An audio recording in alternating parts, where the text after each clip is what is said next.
अस्सलाम वालेकुम। इससे पहले की वीडियो में हमने जो है डिस्कस कर लिया था clipboard dashboard, font dashboard, alignment dashboard, number dashboard, cells dashboard, editing dashboard. Condition formatting हमने डिस्कस नहीं किया था, तो आज की हम अपनी इस वीडियो में कंडीशनल फॉर्मेटिंग को डिस्कस कर लेते हैं। कंडीशनल फॉर्मेटिंग का बहुत ज़्यादा यूज़ है अगर आप डाटा को अपनी तरीके से मैनेज करना चाहते हैं और उसको इजी वे में सॉर्ट आउट करना चाहते हैं अपनी आसानी के लिए। तो कंडीशनल फॉर्मेटिंग का सबसे ज़्यादा बेनिफिट ये है। अब मिसाल के तौर पे यहाँ पे सपोज़ ये अमाउंट्स दी हुए और ये मेरे पास अप्रॉक्सीमेटली जो एंट्रीज हैं वो हैं 85 के करीब मेरे पास इस वक्त एंट्रीज हैं एक्सेल की स्प्रेडशीट में। ठीक है,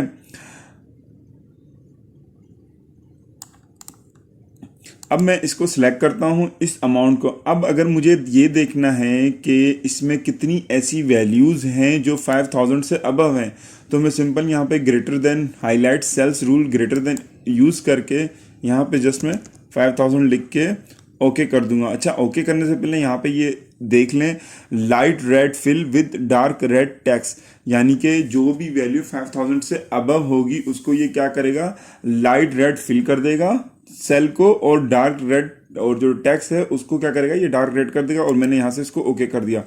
तो देखिए इसने जितनी भी 5000 से अबव वैल्यूज थी उसने इसने उसको हाईलाइटेड कर दिया। ठीक है, इसी तरह अब मैं यहाँ पे रूल में क्लियर कर रहा हूँ इंटायर शीट का, और अब मैं दोबारा यहाँ पे हाईलाइट सेल यूज़ कर रहा हूँ लेस देन। अब मैं चाह रहा हूँ कि लेस देन देखूँ ये 5000 क्या है, और मैं यहाँ से जो है अपना ये कलर भी मैं जस्ट सिंपल क्या कर रहा हूँ, लाइट रेड फिल, यानी कि जो भी वैल्यू हमारी 5000 से कम होगी मैं उसको लाइट रेड फिल कर दूँ, एक्सेल उसे लाइट रेड फिल कर देगा। तो ये देखें जो भी हमारी वैल्यूज़ जो हैं 5000 से लेस हैं उसको एक्सेल ने क्या करा, उसके सेल को लाइट रेड कर दिया कलर, और उसकी जो वैल्यू टैक्स है उसको इसने बिल्कुल भी नहीं छेड़ा।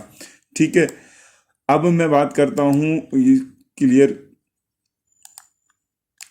इसमें फिर हमारे पास ये है बिटवीन, कि मैं ये देखना चाह रहा हूँ कि 1000 से लेके 5000 के दरमियान हमारी कितनी वैल्यूज़ हैं। तो मैंने ओके करा तो देखें इसने यहाँ पे ये बता दिया कि 1000 टू 5000 कितनी वैल्यूज़ हैं। फिर मैंने यहाँ पे इसको क्लियर कर दिया इंटायर रूल को।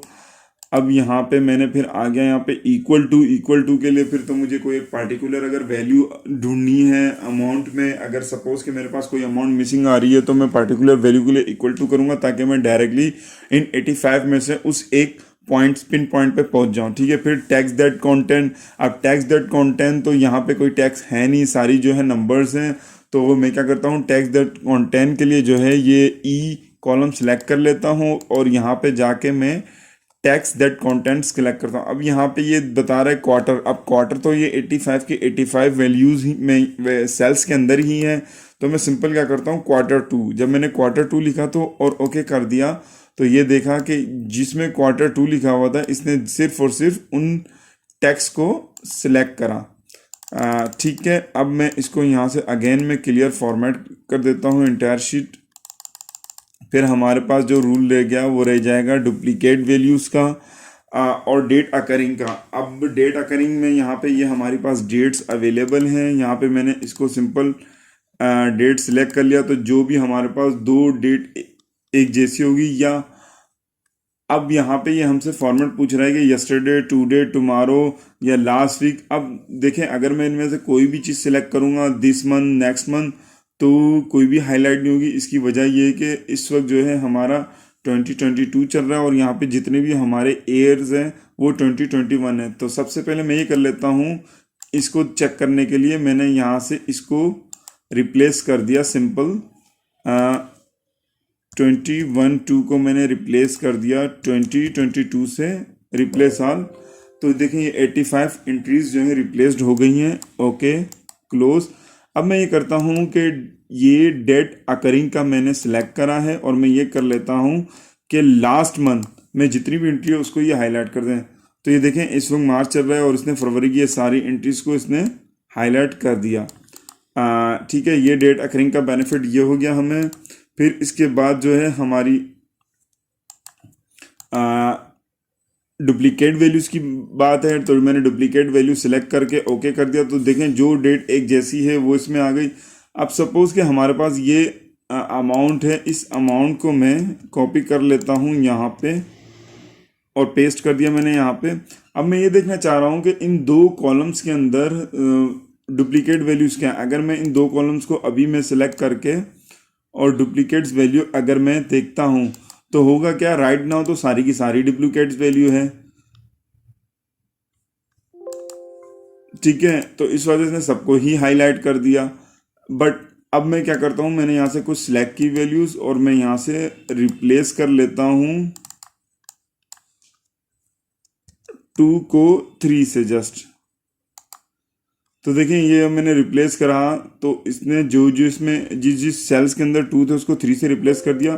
तो देखें उन वैल्यूज़ को इसने हाईलाइट नहीं करा, उसने उसको वो कर दिया। तकरीबन अप्रॉक्सीमेटली हमारी 9 वैल्यूज़ ऐसी हैं इस वक्त, या सेल ऐसे हैं जो क्या हैं, डुप्लीकेट नहीं हैं।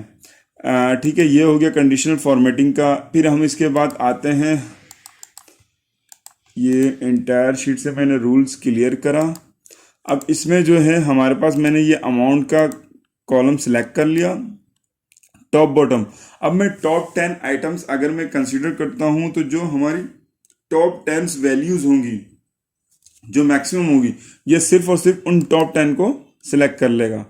तो ये देखें इसने क्या करा, इन टॉप 10 वैल्यूज को सिर्फ और सिर्फ सिलेक्ट कर लिया यहाँ पे एक्सेल ने। इसी तरह अब मैं अगर अगेन क्लियर करके और इंटायर शीट और मैं अब आता हूँ बॉटम 10, तो देखें अब इसने क्या करा, जो बॉटम 10 वैल्यू यानी जो कम से कम 10 वैल्यूज़ है इसने क्या करा, उसको हाईलाइट कर लिया।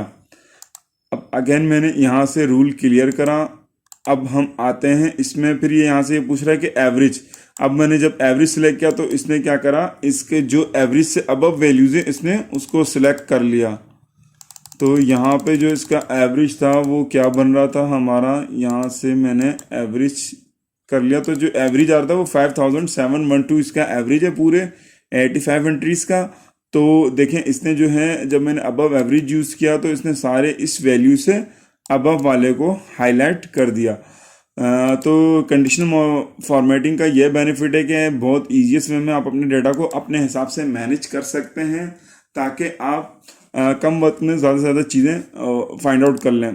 अच्छा, अब इसमें जो है हमारा बार सिस्टम भी है, डेटा बार। डेटा बार का बेनिफिट क्या है कि एक तो ये ऑप्शन है कि अगर मैं देखना चाहूँ इस वक्त के जो हमारी वैल्यूज़ हैं इसमें मैक्सिमम वैल्यूज़ क्या हैं, तो मैं हर सेल को देखते रहूँगा, जो जो वैल्यूज़ बड़ी होंगी मैं उसको हाईलाइट कर सकता हूँ। दूसरा मेरे पास ऑप्शन ये है कि मैं सिंपल डेटा बार सिलेक्ट कर लूँ। इससे बेनिफिट ये होगा कि जो भी वैल्यूज ज़्यादा हाई होगी तो वहाँ पे जो है मेरा जो डेटा की वो क्या कहते हैं लाइन है वो ज़्यादा लंबी नज़र आएगी, ठीक है, या उसकी लेंथ जो है लॉन्ग होगी, ठीक है। तो देखें ये मैंने सिंपली डेटा बार सिलेक्ट किया। अब मैं इसको यहाँ से सॉलिड कर लेता हूँ, सॉलिड कर लूँगा तो यहाँ से ये सॉलिड। अब देखें मैं सिर्फ इस डेटा को यूँ स्पीड में देखते जाऊँगा तो मेरे को नज़र आ जाएगा कि 15 या 20 वैल्यूज़ मेरी जो हैं वो मैक्सिमम है इस पूरे डाटा में। तो डेटा बार का बेनिफिट ये है हमारा। फिर यहाँ से हम कलर स्केल भी कर सकते हैं कि आपको क्या करना है। अब मैंने इसको क्लियर रूल करा, यहाँ से मैंने इंटायर शीट कर दिया। अब दूसरा ये है कि कलर स्केल्स का ये है कि अब यहाँ पे जैसे मैंने लेके आ गया, सपोज यहाँ पे अब ये बता रहा है कि ये कलर स्केलिंग करेगा वाइट से ग्रीन को, ठीक है। तो वाइट जो होगी वो हमारी मैक्सिमम वैल्यू होगी और जो ग्रीन कलर होगी जिसको ये डार्क ग्रीन करेगा वो हमारी मिनिमम वैल्यू होगी। मैंने ये ऑप्शन सिलेक्ट कर लिया, ओके कर लिया। तो देखें जो हमारी मिनिमम वैल्यू उसको इसने डार्क ग्रीन करी और जो जो हमारी मैक्सिमम वैल्यू उसने इसको सिंपल ब्लैंक वाइट कर दिया, सेल का कलर वाइट हो गया। तो इसने क्या करा कि जैसे जैसे आपकी वैल्यू डाउन होते गई वैसे वैसे इसने उसको ग्रीन फिल करता गया और जो बिल्कुल लेस वैल्यू है, कम वैल्यू है, उसको इसने थोड़ा सा हाई सॉलिड ग्रीन कर दिया। तो ये कलर स्केल का बेनिफिट ये है। तो ये कंडीशनल फॉर्मेटिंग है, इस तरह हम इसका इस्तेमाल कर सकते हैं अपने बेनिफिट के लिए, अपने डाटा को ईजीएस्ट वे में उसमें से वैल्यूज़ फाइंड आउट करने के लिए। इसी तरह ये फॉर्मेट एज टेबल है। फॉर्मेट एज टेबल का बेनिफिट ये है कि ये किसी भी हम कलर में फॉर्मेट बना सकते हैं और ये ऑटोमेटिकली उसको फिल्टर भी कर लेता है। जैसे मैंने ये सिलेक्ट करा तो ये इसका बेनिफिट है। तो ज़्यादातर हमारा जो है कंडीशनल मॉनिटरिंग ही यूज़ होता है। उम्मीद करता हूँ ये चीज़ आपको समझ में आ गई होगी बेहतर। बाकी it is a game of practice. आप जितनी प्रैक्टिस करेंगे एक्सेल उतना अच्छा आएगा आपको। तो ये बाकी सेल्स हैं, आप सेल्स के कलर क्या करना चाह रहे हैं, हेडिंग्स करना चाह रहे हैं, उसका ये सारी डिटेल्स हैं, ठीक है। Thank you very much. उम्मीद करता हूँ कंडीशनल मॉनिटरिंग आपको समझ में आ गई होगी। Thank you very much.